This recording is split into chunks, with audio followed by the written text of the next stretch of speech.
Hey folks, this is Johnny. Welcome to another Home Studio Trainer Show, and today we're going to take a look at one of the new features in 7.1. This is going to be for the transform bus option. So you can transform buses now to rendered audio. All right, so before I get started, let's go ahead. If you could, I'd like it if you would hit the like button and subscribe to my YouTube channel. If you're over on Rumble, please hit the follow button, and if you want to support the channel, go to the link for Patreon. I'd really appreciate it. All right, so there is a lot of new stuff in this update, and I've kind of held off for a little bit to see what is actually out there. There's so much awesome content for Studio One, so I kind of waited until some people got their videos out, kind of went through them and see if they missed anything or left something out or thought I could actually dig a little deeper. Now, of course, there's going to be a huge amount of content out there, so I'm just kind of adding to the kitty here in order for you guys to really learn what's going on with it. All right, so here we are in the classroom. So as you can see here, I've actually opened up the track list, and there's a really good reason why I've opened the track list so that you guys can see what happens when you do the transform.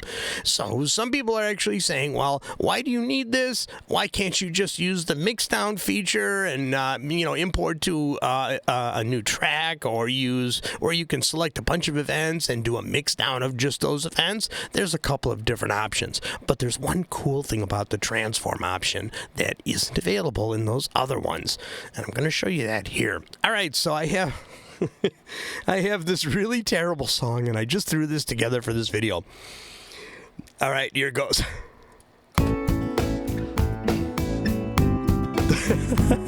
It's just a bunch of loops that I got from my library, and the bass doesn't match. I really didn't take the time to play the right parts for the bass. I got as close as I could because I wanted to get this done. All right, so we have two buses. The first one we have is an acoustic bus. Oops.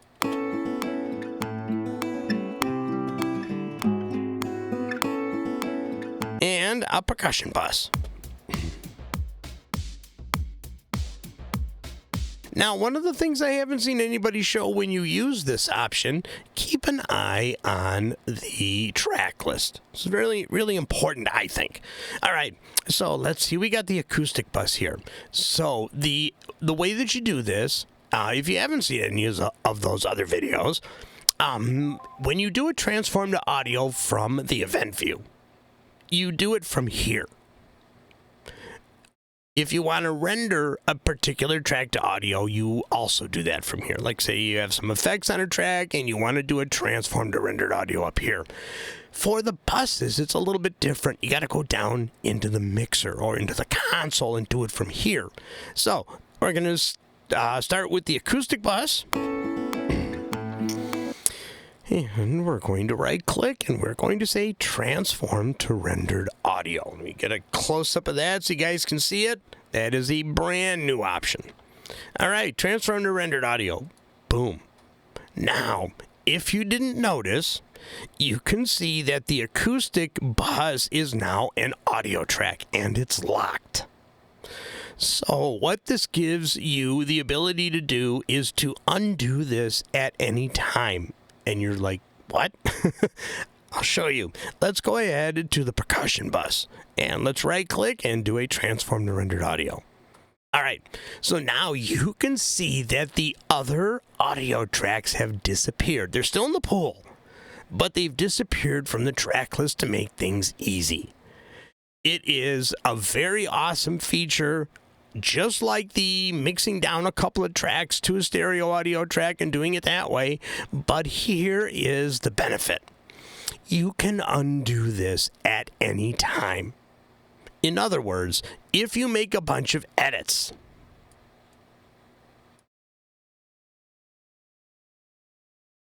and you go through your song,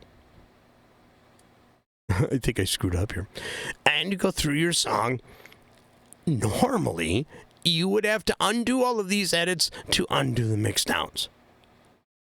And when you're using a transform option, it completely takes the transform out of the undo history, which means, so you can see them here, but they are actually not. You don't have to worry about these. Let me see if I can open this up a little bit. There you go. You can see what these are. So you don't see them in here. And since you used the transform option and you just saw me do a bunch of edits, I can still transform to a bus channel. There we go. And I can do another. Let's see. Whoops. Transform to a bus channel. There. Now we're back to where we started with just the audio tracks and the buses. So I hope I made that clear. I've been trying to figure out different ways to explain this, but I think I got it. If not, please leave me a note in the comments area, and I'll see if I can kind of explain it again. But basically, the transform option takes that function out of the undo history. So you don't have to worry, even if it shows up here, you don't have to worry about how many edits you do after the fact. If you use the mix down, the bounce, or a function like that, you would have to undo all of those edits to get back to those bounces or mix downs. So it makes a big, big difference in my opinion. And the best way to keep an eye on that, I'm getting paranoid here. The best way to keep an eye on that is the track list. So again, you can see I have 6 tracks here. If I take the percussion bus and I say transform to rendered audio, and then I take the acoustic bus and say transform to rendered audio, you can see that the track list updates and it makes things a lot cleaner. So one thing I haven't tried yet. Oh, there's one more thing. So if you look right here, this little yellow dot indicates that these are transformed.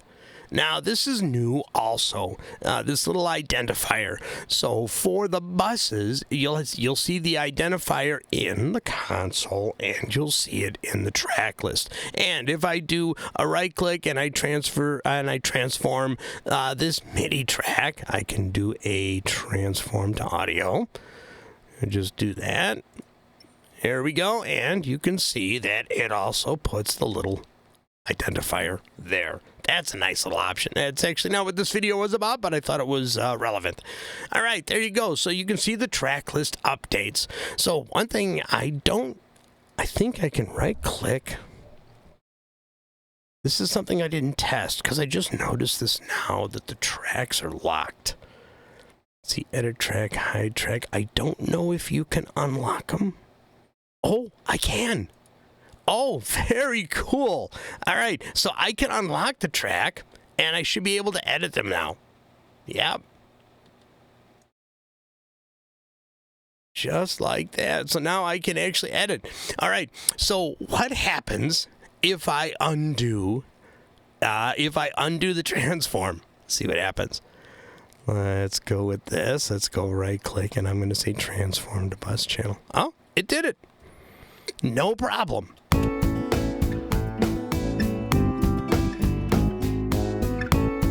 What a terrible song. Jeez. All right, so there you go. So that is the transform option. I think I've hit all the details. Everything from having to do it from the console, keeping an eye on the track list to make sure that it updates, to the little identifier once you actually do the transform. And the identifier also shows up when you transform to audio MIDI tracks. Okay, I think I got it all. If you have any questions or comments, or if even I missed something, go ahead and leave a comment in the comments area. As always, I love it. I love it when you guys actually put comments. I like the exchange and ideas and the discussion. So let me know. All right, that's going to do it. You guys take care, and I'll see you in the next video.